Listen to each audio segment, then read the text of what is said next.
Bienvenue dans MakerCast, le podcast des créateurs de contenu. C'est Antoine Blanchemaison. Je suis toujours dans mon Airbnb à Brooklyn sur le petit balcon dont je t'avais parlé. Et là on commence à se les cailler. Alors ça fait vraiment du bien parce que il a fait une chaleur mais caniculaire là pendant 2 semaines à New York. Et juste au moment où on va partir, il commence à faire frais. Alors il fait aussi pluvieux. Donc je me suis mis là un petit peu entre 2 averses à l'extérieur. Et j'espère juste que ça va pas me tomber dessus au milieu de ce podcast. Et aujourd'hui, c'est un épisode FAQ, un épisode où je vais répondre à vos questions. Ça faisait un bout de temps que j'en avais pas fait. J'essaie d'en faire un toutes les semaines maintenant.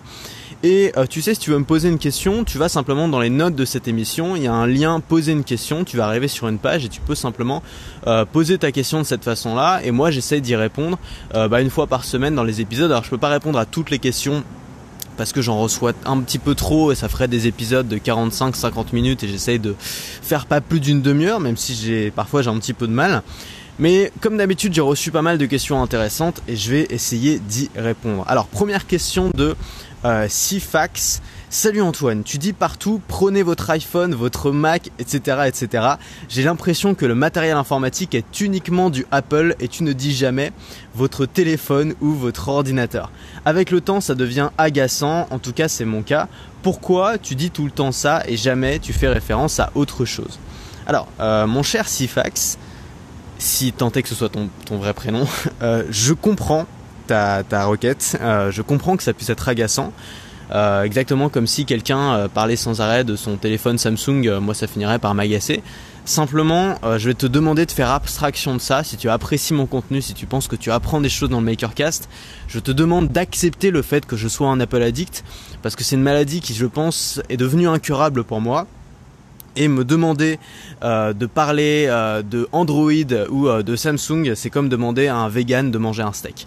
Voilà, donc je te demande de faire abstraction. Je suis un Apple addict, j'adore les produits Apple, j'utilise les produits Apple et donc c'est un abus de langage de ma part d'utiliser sans arrêt les termes des produits Apple parce que simplement j'ai l'habitude de les utiliser.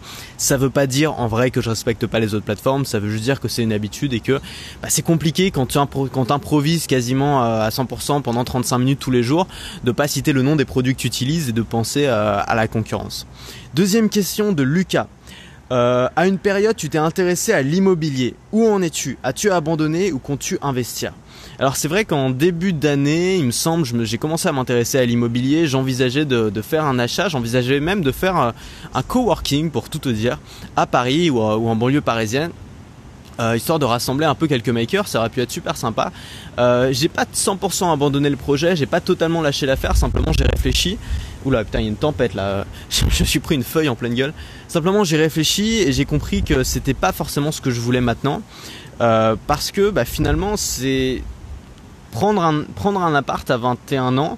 En effet, c'est un capital pour l'avenir et c'est prendre de l'avance sur la plupart des gens qui vont faire cet achat plutôt vers 30 ou 40 ans. Mais c'est aussi un peu un boulet au pied quand t'as envie de faire plein de trucs. Moi j'ai pas envie de me poser maintenant, j'ai pas envie de me mettre un emprunt à rembourser tous les mois maintenant parce que j'ai envie de pouvoir tester de nouvelles choses. J'ai envie de pouvoir, si demain j'ai envie totalement de changer radicalement, de faire une start-up ou de faire un truc finalement beaucoup plus ambitieux qu'un simple achat immobilier, j'ai envie de pouvoir le faire et pas de me dire non, j'ai cette responsabilité là. Et je pense que c'est un énorme avantage quand t'as 22 ans et que t'es déjà un peu dans le business et que tu peux déjà un peu t'amuser avec ça, c'est d'avoir aucun attachement, aucune responsabilité ou très très peu, que t'as pas forcément quand t'as 30 ou 40 ans et que t'as une famille et donc là tu dois beaucoup plus réfléchir avant de faire un énorme shift professionnel. Moi j'ai envie d'avoir encore la possibilité de pouvoir faire un énorme shift professionnel et donc le bien immobilier et l'engagement que ça implique. Et c'est encore trop tôt pour moi, j'ai pas envie de le faire maintenant. Ça veut pas dire que je ferai pas, ça veut pas dire que j'abandonne totalement ce projet de coworking, ça veut juste dire que j'ai réfléchi, je sais que pour moi c'est pas le bon moment, j'ai envie encore de tester pas mal de choses dans le business, des choses qui peut-être seront beaucoup plus rentables à long terme qu'un bien immobilier, moins sûr mais plus rentable et donc c'est ça qui m'amuse pour l'instant et je privilégie toujours le fait de s'amuser que le fait de réfléchir à sa sécurité pour l'instant. Voilà. Donc je dis pas non mais juste c'est pas le moment pour moi. Question de Ombeline. Je n'arrive pas à vendre. J'ai honte de demander de l'argent, même si je propose un service en échange. Alors, je comprends ce que tu dis, Omblin. C'est vrai que c'est très difficile quand on débute et quand on n'a jamais eu l'habitude de vendre ses produits, du jour au lendemain de le faire. C'est particulièrement difficile pour deux types de personnes. Les gens qui commencent dans le business, donc typiquement, je sais pas, les étudiants comme moi qui sont lancés. Moi, ça a été très difficile au début. Enfin, peut-être pas tant que ça en fait, mais disons que j'ai eu quand même une barrière mentale, un peu le syndrome de l'imposteur, tout ça. Et puis, c'est très difficile aussi pour quelqu'un qui est plus âgé, qui par exemple a été salarié pendant 10 ans. Donc qui a jamais eu l'habitude de vendre ses propres produits et qui du jour au lendemain se dit mais attends, qui voudra acheter mes produits? Comment est-ce que je peux me permettre de demander de l'argent aux gens? Et en fait, ce que je voudrais bien t'expliquer, c'est qu'il s'agit pas de demander de l'argent. T'es pas dans la rue en train de faire la quête, tu vois. T'es pas en train de dire s'il vous plaît donnez-moi de l'argent, j'en ai besoin. C'est absolument pas ça le fait de vendre. Le fait de vendre, c'est d'échanger quelque chose contre de l'argent. C'est de faire une proposition de valeur. C'est tu proposes à quelqu'un voilà, moi j'ai créé ça. Peut-être que ça t'intéresse. Si ça t'intéresse, tu peux l'avoir pour tant. Et en fait, t'es pas en train de demander de l'argent, t'es en train de proposer quelque chose. Et ça change tout en fait si tu vois les choses de cette manière-là. C'est-à-dire qu'à partir du moment où tu conçois les choses de cette manière-là, c'est-à-dire j'ai quelque chose où je pense que ça peut apporter de la valeur aux gens, je le mets sur le marché, je le présente et je vois si ça intéresse les gens, bah finalement si les gens achètent, ce sera pas la générosité, tu vois, ils ont pas acheté pour te faire un don. Si les gens achètent, c'est que eux-mêmes auront considéré que ça a de la valeur. Et en fait, tu vas comprendre au bout d'un moment en le faisant, parce que je pense qu'il faut vraiment le faire pour finir par le comprendre, que c'est pas toi qui détermine la valeur de tes produits, c'est le marché, c'est les gens qui achètent. Si les gens sont prêts à dépenser 50, 100, 200 ou 1000 euros pour ton produit, c'est que ton produit, c'est qu'ils estiment récupérer cette valeur-là en termes de résultats dans leur vie. Donc à partir du moment où tu conçois plus les choses dans je demande de l'argent aux gens, mais je propose quelque chose aux gens et c'est eux qui choisissent, c'est eux qui prennent cette décision de est-ce qu'ils considèrent que ça vaut le coup ou pas. Bon bah simplement t'es juste un intermédiaire, t'es juste quelqu'un qui propose et c'est les gens qui choisissent, c'est les gens qui décident si ça a de la valeur ou pas. Donc t'as pas à avoir honte finalement, c'est toujours le marché qui décide à la fin. Ensuite j'ai une question de Jean-Benoît qui me dit quand tu voyages à New York, tu prévois des activités où tu improvises sur place. Merci. Alors, on me pose souvent, c'est marrant parce qu'on me pose souvent ces questions sur le voyage, sur comment je planifie mes voyages et ma réponse est toujours la même. C'est que je planifie quasiment rien. Alors là j'ai un peu plus planifié parce que j'étais pas tout seul dans ce voyage, donc j'ai prévu de faire plusieurs étapes, j'ai réservé tous les Airbnb à l'avance et je pense déjà que c'était une erreur, c'est la première fois que je fais ça. D'habitude je réserve les Airbnb quelques jours avant seulement. Là j'ai tout réservé à peu près un mois avant en pensant avoir des prix plus avantageux ou des meilleures choses, ce qui n'était pas forcément le cas. Tous nos Airbnb étaient pas top et franchement il y en avait où il y a un Airbnb qui était vraiment pourri, tu vois, où c'était l'enfer, on était au-dessus d'un bar qui faisait la fête toute la nuit. Tu vois, si j'avais pas réservé à l'avance on serait resté 2 jours puis on aurait changé et ça aurait pas été si compliqué. Et finalement tu trouves des bons plans souvent à la dernière minute aussi. C'est-à-dire que on peut penser que c'est comme pour les hôtels, que plus tu réserves à l'avance mieux c'est. Pour les Airbnb c'est pas forcément le cas parce que y a pas mal de gens qui prévoient en fait comme toi, comme moi, leurs vacances au dernier moment et donc qui libèrent leur appart au dernier moment et donc tu peux avoir des bonnes opportunités aussi au dernier moment ou alors des gens qui sont décommandés etc. C'est un peu comme pour les billets d'avion. Avant il fallait en effet les réserver 6 mois à l'avance si vous voulez avoir des bons prix. Aujourd'hui, moi personnellement, je réserve mes billets d'avion généralement 1 ou 2 semaines à l'avance, voire moins, et j'ai des mêmes prix que si j'avais réservé 6 mois à l'avance, parce que ça a changé, tu vois, parce que maintenant tu as des plateformes sur internet qui permettent plus de flexibilité, de mieux mettre en lien, si tu veux, l'offre et la demande. Et donc je pense qu'on peut tout improviser au dernier moment. Et puis sur les activités, moi j'improvise à 90%, c'est-à-dire que souvent j'ai 1 ou 2 trucs que j'ai vraiment envie de faire, je le sais à l'avance, comme par exemple aller à l'Apple Store pour faire chier la première personne qui posait ces questions. Mais sinon je préfère tout improviser en fonction de mes humeurs de la journée. Est-ce que j'ai envie de faire ça, est-ce que j'ai envie de faire ça. Aujourd'hui il pleut donc on va peut-être pas aller à la plage. Si demain il fait beau, on va peut-être pas rester à l'intérieur ou aller au ciné, tu vois. Moi je préfère faire comme ça. Il y a un peu des gens qui conçoivent le voyage, moi j'appelle ça le voyage trophée. Il y a plein de touristes trophées, c'est-à-dire que eux leur voyage en fait le but c'est pas d'en profiter, c'est d'avoir un maximum de trophées et leur trophée c'est des photos. Et tu vois ça, t'as des touristes, tu vois, c'est insupportable, genre ils se mettent devant tous les endroits possibles inimaginables pour faire leurs selfies. Leur voyage c'est que des selfies à longueur de journée. Au bout d'un moment tu dis mais est-ce qu'à un instant tu t'arrêtes et tu regardes ce que t'as devant toi et tu réfléchis et tu profites. Pour moi un voyage c'est pas un voyage trophée où je dois absolument prouver à tout le monde que c'était génial. Pour moi un voyage c'est un moment pour moi, c'est un moment où je profite, c'est un moment où je travaille, c'est un moment où je passe beaucoup de temps à me balader balader. Moi j'adore me balader, me promener, tu vois, vivre un peu comme si j'habitais ici. Et c'est comme ça que moi je préfère concevoir mon voyage. Il y a des voyages desquels je profite pas du tout, comme par exemple c'était le cas quand je suis parti en Corée. Je suis quasiment resté dans les chambres d'hôtel tout le temps parce que j'ai énormément travaillé pendant ce temps-là. Bon bah c'est pas grave, c'est pas du temps perdu parce que finalement j'ai été inspiré, j'ai pu travailler, j'ai pu avancer sur des projets. Donc je pense qu'il faut pas se mettre la pression, et si tu as la chance, si tu as le privilège comme moi de pouvoir voyager quand tu veux, où tu veux et travailler en même temps, bon bah le voyage ça devient plus une pression où tu dois absolument ramener des trophées. La première année tu t'amuses un petit peu, tu fais des belles photos, comme ça tu rends jaloux tes potes, et puis au bout d'un moment tu te dis bon bah ça va quoi. Au bout d'un moment j'ai envie de profiter un peu de mon voyage et de faire ce que je veux quoi. C'est ça aussi la liberté, c'est pas prouver à tout le monde que t'es libre, c'est d'abord faire ce que t'as envie de faire quoi. Ensuite, question de Philippe. Salut Antoine, penses-tu qu'il est possible de convertir une communauté, de faire en sorte que des enfants de 8-14 ans s'intéressent à du développement personnel? En un mot, Philippe, non. Je pense pas que ce soit possible de convertir toute une communauté d'enfants de 8-14 ans au développement personnel hardcore ou à la thématique business ou à ce que tu veux. Peut-être que c'est possible de les convertir en passant de Pokémon Hans Spiner. Je veux pas critiquer les jeunes parce que je veux dire on peut très bien être passionné de plein de choses passionnantes à 8 ans, à 14 ans. C'est pas une question d'âge. Je dis juste que si tu as une communauté aujourd'hui qui te suit pour certaines raisons, ça va être très difficile de les faire te suivre pour une raison qui a rien à voir. Si c'est des enfants qui te suivent parce que tu parles de Pokémon, ça va être très difficile de parler de développement personnel parce qu'ils t'ont pas suivi pour cette raison-là. Et je pense que c'est beaucoup plus simple dans ces cas-là de repartir de zéro, de créer une nouvelle chaîne, de faire autre chose simplement. Et de pas rester agrippé à cette communauté en disant voilà j'ai réussi à avoir 10 000 personnes là-dedans, ça vaut quelque chose, il faut absolument que j'en fasse quelque chose. Faut pas avoir peur de changer au bout d'un moment et de faire ce que tu as envie de faire. Moi quand je suis passé des vidéos au podcast, je savais que j'allais perdre une grosse partie de ma communauté parce que je ciblais vachement ma thématique et je changeais radicalement de format. Bon bah c'est pas grave, tu vois, je continue, ça se passe bien, j'ai toujours des gens qui achètent mes produits, je continue à faire quelque chose que j'aime, c'est ça l'essentiel. Et je pense que notamment dans l'entrepreneuriat, c'est très dangereux de s'accrocher à quelque chose, s'accrocher à la vache à lait en disant ça marche, il faut surtout pas que je le lâche. C'est comme ça qu'on devient un BlackBerry ou un Microsoft dans les années... Microsoft remonte, mais c'est comme ça qu'on devient un BlackBerry si tu veux, où on s'enterre en disant il faut surtout pas que je lâche le clavier parce que c'est le clavier et c'est mon OS et c'est BlackBerry Messenger qui fait ma force et qui fait ma vache à lait. Au final ils sont morts, tu vois. Donc je pense qu'il faut savoir changer au bon moment. Si tu as envie de changer, tu changes et tu changes de communauté avec. Voilà.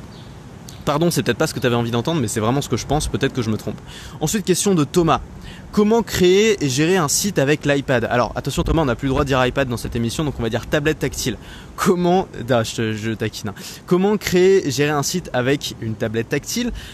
Tout dépend, je pense, de quel type de site tu veux créer. Si tu veux créer juste un site où tu présentes ton activité, où tu donnes quelques informations, ou un simple blog, oui, tu peux le faire avec ton iPad, avec des plateformes. Tu as une plateforme comme Medium qui est excellente pour créer un blog. Moi, c'est ce que j'utilise pour faire mon site, tu vois, pour te dire à quel point c'est complet. Mais ça reste extrêmement simple, tu vois. Mais si tu veux vraiment la simplicité et juste mettre du contenu sur ton site, bon bah Medium c'est très bien. Sinon t'as Tumblr pour faire un blog, tu vois, bon un peu plus grand public on va dire. Sinon t'as WordPress pour les blogs qui te permettent de faire un peu plus de trucs. T'as Wix, t'as Squarespace. Utilise les plateformes qui ont une app, si possible, pour iPad si tu veux utiliser sur iPad. Sinon si tu veux faire un site en mode service en ligne où tu codes toi-même ton site, non quoi, un ordinateur sera beaucoup plus simple. Alors je voudrais revenir un peu sur l'iPad et je crois que ça répond à la question suivante. Ouais, donc d'abord je lis la question suivante et ensuite je reparle un peu de ma tablette tactile. Alors question de Jean-Patrick. Salut Antoine, très beau parcours pour ta chaîne et tes podcasts. Merci, comme tu dis j'en ai fait une habitude et je l'écoute au petit déjeuner. Je voulais savoir pourquoi avoir pris un iPad 10,5 pouces et non 12,9. Je suis en train de une tablette tactile. Je suis en train de regarder pour en prendre un pour moi, mes besoins étant les mêmes que les tiens hors podcast et j'hésite entre les deux. Je m'en servirai pour de la prise de notes et la préparation, la formation, mais aussi de la bureautique habituelle. Je doute sur la taille à choisir. As-tu aussi pris un clavier en plus du pen Apple? Bonne continuation pour la suite et bon voyage. Alors, je voudrais faire un disclaimer. Attention à mon enthousiasme. Il y a pas très longtemps, j'ai mis un post sur Facebook en disant que j'étais tombé amoureux de ma tablette tactile. Je reviendrai sur ce post et je voudrais dire une chose, c'est que la tablette tactile de la marque à la pomme est excellente pour tout ce qui est prise de notes, notamment prise de notes manuscrite avec l'Apple Pencil. Désolé, il y a du vent. Est-ce que tu vas encore m'entendre? Oui, c'est bon. Pour le dessin, c'est excellent. Pour l'enregistrement des podcasts, c'est génial. Pour tout ce qui est gérer les réseaux sociaux, c'est formidable. pour tout ce qui est lecture, c'est génial. Pour tout ce qui est prise de notes sur la lecture, c'est génial. Pour tout ce qui est formation et créer des formations et écouter des formations, c'est génial. Pour tout ce qui est consultation de contenu, c'est extraordinaire. Et les 10,5 pouces, pour moi, suffisent. Le clavier ne sert à rien dans toutes les configurations là que je t'ai données, pour moi. Le pencil par contre est indispensable. Ce qui fait la vraie valeur ajoutée de l'iPad, je pense, c'est le pencil, c'est pas le clavier. Le clavier, ils l'ont juste mis pour faire la transition, pour aider tous les gens qui avaient un ordinateur à passer à l'iPad.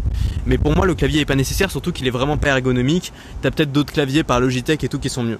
Maintenant, pour tout ce qui est bureautique, c'est-à-dire tableau Excel, Word, traitement de texte, tous les moments où tu tapes beaucoup de texte et où tu utilises beaucoup un clavier, pour tout ce qui est montage vidéo, pour tout ce qui est gestion des fichiers, pour tout ce qui est gestion des interfaces web et pour tout ce qui demande un clavier de manière générale comme outil principal, je pense qu'un PC reste beaucoup mieux et beaucoup plus productif. Moi je continue à revenir sur mon PC, ça dépend en fait, je shift entre l'iPad et mon PC. Pour faire un podcast c'est 100% iPad, pour faire une formation c'est 100% iPad, pour gérer mes sites web, mes trucs comme ça, ou pour faire des images avec Pixelmator, je reviens sur le PC, je reviens sur le Mac, tu vois, le PC, l'ordinateur personnel. Tu vois, voilà, je pense que l'important c'est pas la taille d'écran, c'est surtout tes usages. Si tu veux faire beaucoup de bureautique, l'ordinateur est mieux, je pense. Enfin, pour avoir essayé les deux, tu vois, j'ai du mal quand même avec l'iPad. Tout ce qui est sélectionner du texte, déplacer ton curseur, mettre du texte en gras, le déplacer, tout ça. Ok, il y a des nouveautés avec iOS 11, tu peux faire du glisser-déposer, mais ça reste pas super pratique pour le traitement de texte, pour manipuler du texte, pour manipuler des fichiers, pour faire tout ça. Tu peux le faire, mais c'est toujours plus long et moins pratique. Donc voilà, je mettrai un stop un peu à mon enthousiasme en disant oui, mais... oui, c'est bien pour certaines tâches mais pas pour d'autres, et ce qui fait la valeur de l'iPad c'est certainement pas son clavier, c'est le pencil, c'est le fait que ce soit un carnet de notes et un ordinateur en même temps et un super outil de consultation de contenu. C'est ça qui fait la force de l'iPad, et pour moi ça restera complémentaire au Mac, mais je continuerai à utiliser le Mac pour d'autres choses. Donc voilà.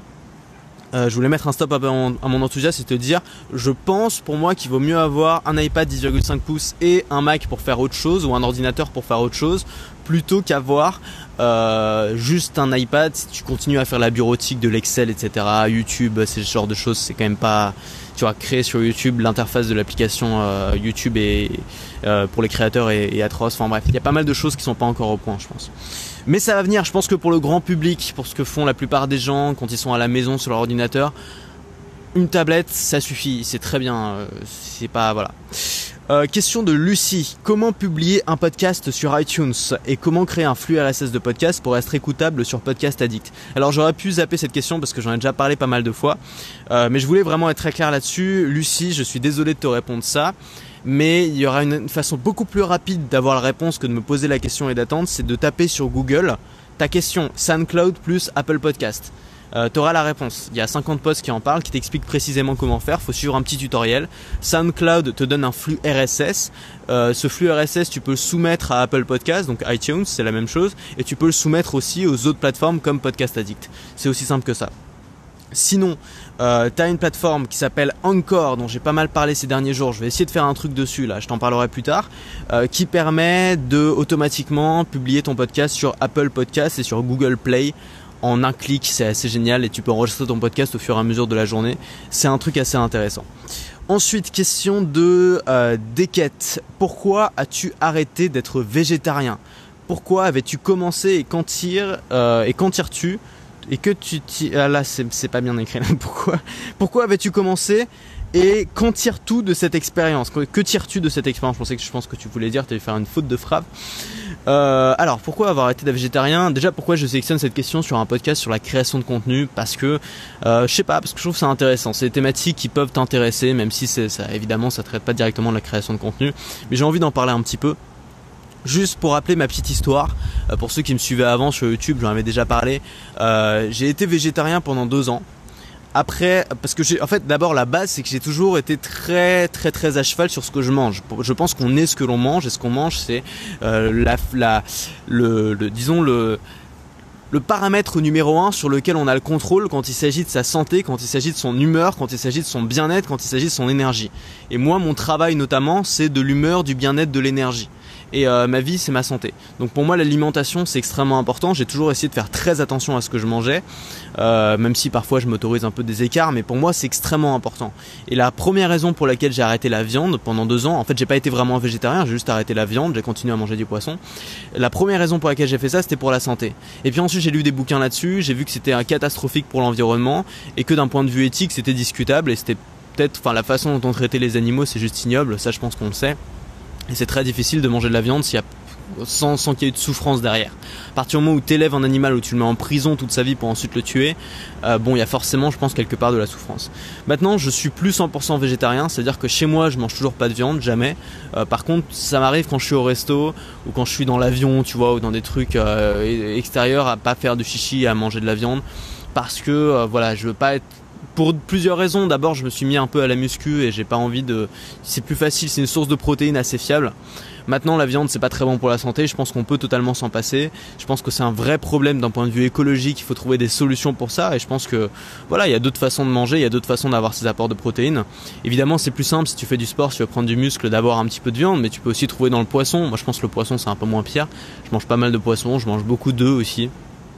Donc voilà, je veux pas faire de leçon de morale là-dessus à personne. Je sais que les gens qui ont arrêté la viande ont de très très bonnes raisons de l'avoir fait. Je sais que les gens qui veulent pas arrêter ont aussi de bonnes raisons. Je pense pas qu'on puisse juger ces gens-là ou quoi que ce soit. Enfin, je pense que c'est assez personnel. C'est une décision qui doit être personnelle. Mais oui, enfin, ouais, je sais pas trop quoi dire en fait. J'aurais peut-être pas dû prendre cette question. Simplement, j'ai arrêté, j'ai repris, mais avec modération. Ensuite, question de Kizan qui me dit, avant-dernière question, on a bientôt fini, qui me cherche, Kizan, qui me dit, ça fait quoi d'être dépendant de la liberté? Alors, je sais pas ce que t'en penses, mais je crois qu'il vaut mieux être dépendant de quelque chose qui nous fait du bien qu'être dépendant de quelque chose qui nous fait du mal. Tu vois, quitte à choisir entre être dépendant du quinoa ou dépendant de la clope, je préfère être dépendant du quinoa, même si je sais pas s'il y a autant de gens qui sont dépendants du quinoa. Mais c'est ça ma réponse, c'est que je sais pas si je suis dépendant de la liberté, mais si je le suis, c'est pas très grave parce que ça me rend heureux au final, tu vois. Et je pense qu'il vaut mieux être dépendant de quelque chose qui te fait pas mal et qui te rend heureux qu'être dépendant de quelque chose qui te pourrit la vie. Ensuite, dernière question de Clémence. Je sens une détermination en toi très importante. J'aurais voulu savoir les épreuves qui t'ont poussé dans tes retranchements jusqu'à atteindre cette détermination. Cela m'inspire beaucoup. J'ai tout de même conscience que c'est personnel et tu peux rester succinct. Alors, Clémence, comme toi, je pense qu'il faut avoir eu des épreuves qui nous ont poussés dans nos retranchements pour être déterminés dans la vie et pour être motivés. J'en suis à peu près convaincu. Moi j'ai 2 choses dans ma vie, j'ai pas d'épreuves qui m'ont poussé vraiment dans mes retranchements, mais j'ai 2 choses dans ma vie qui me motivent et qui me donnent cette détermination, en tout cas pour faire ce que je fais aujourd'hui. C'est la première chose, la peur. C'est la peur d'être salarié. J'ai été salarié, je sais ce que c'est, je sais que j'aime pas ça, j'ai pas envie d'y retourner. Première chose qui me drive, c'est la peur d'être salarié. Je pense qu'il faut vraiment que ce soit fort pour te motiver à lancer ton truc. Et deuxième chose, c'est simplement la passion de ce que je fais. Je suis pas vraiment déterminé dans le sens où j'ai une ambition de folie, où j'ai envie de créer le prochain Facebook, où j'ai envie de devenir le maître du monde. Moi, c'est pas ça qui m'intéresse. Moi, ce qui m'intéresse, c'est d'être tranquille et de faire ce que j'aime. C'est pas une ambition débordante, tu vois. C'est juste être tranquille et faire ce que j'aime. Et ce que j'aime, moi, ce qui me fait vibrer, c'est ce que je fais aujourd'hui. C'est la création de contenu, c'est les podcasts, c'est les plateformes, c'est Internet, c'est les tablettes tactiles et les ordinateurs d'une marque que je ne citerai pas. C'est ces choses-là, moi, qui me passionnent, qui font vibrer toute la journée et qui me font réfléchir. Ce perfectionnisme, ce design, je sais pas, des tas de choses. Et c'est ces choses-là dont j'ai envie de parler. Et je pense que pouvoir vivre de ces idées, vivre en parlant de ces idées, pour moi, c'est le plus beau métier du monde. Alors, plein de gens sont pas d'accord avec moi, mais pour moi, c'est le cas. Je veux dire, personnellement, pour moi, c'est le plus beau métier du monde. Et je fais un métier que j'adore, que j'échangerais pour rien au monde, sérieusement, tu vois. Tu me proposerais d'être CEO d'une super boîte et tout, mais les 3/4 des trucs que je ferais, ça m'emmerderait, tu vois. Là, ce que je fais, c'est que j'essaie de concevoir des idées, de les assembler ensemble, d'en créer de nouvelles, de partager avec les gens, et je peux vivre de ça, mais moi j'adore, c'est un kiff total, tu vois. Donc c'est pas vraiment une détermination, c'est pas une ambition, c'est pas une rage, c'est pas une colère qui me fait faire ce que je fais aujourd'hui, c'est juste une passion, c'est juste que j'aime ce que je fais, c'est aussi simple que ça. Et je pense que si tu peux avoir ces 2 choses, c'est-à-dire la carotte et le coup de bâton, tu vois. Le coup de bâton derrière, c'est peur de retourner dans ce monde corporate, d'une chaise entre 4 murs, tu vois, que je déteste. Ça, c'est le coup de bâton. Et la carotte, c'est la passion de ce que je fais, c'est tu peux vivre de ta passion en faisant un truc que t'aimes. Tu vois, là je kiffe faire ce podcast, c'est pas du travail pour moi, c'est un moment de plaisir. Lire un bouquin qui me passionne, c'est pas du travail, c'est un moment de plaisir. Suivre une formation, c'est pas du travail, c'est un moment de plaisir. Enseigner aux gens, c'est pas du travail, c'est un moment de plaisir. Quand t'as trouvé ça, ta vie elle change, c'est pas pareil, tu vois. Voilà, donc c'est la fin de ce podcast. On n'a pas que parlé de création de contenu, mais je pense que toutes les thématiques finalement étaient relativement liées parce que ça parle de liberté et finalement la raison souvent pour laquelle on commence à faire ce boulot-là, c'est pour être plus libre, c'est pour parler de ce dont on a envie, sinon on deviendrait journaliste. C'est de pas être salarié, sinon on deviendrait journaliste aussi, ou je sais pas, c'est de pas avoir de contraintes faites par un éditeur, sinon on deviendrait écrivain. C'est de pouvoir choisir de quoi on parle, avec qui on parle et où est-ce qu'on le fait et comment est-ce qu'on le fait. Et c'est ça qui est extraordinaire et tout ça c'est la liberté et c'est ça que j'essaye aussi de te transmettre dans ce podcast, pas juste des petites techniques, pas juste des petits hacks, mais aussi une passion pour quelque chose qui nous dépasse. Et je pense que c'est ça qui peut nous driver et moi je te dis à demain pour le prochain.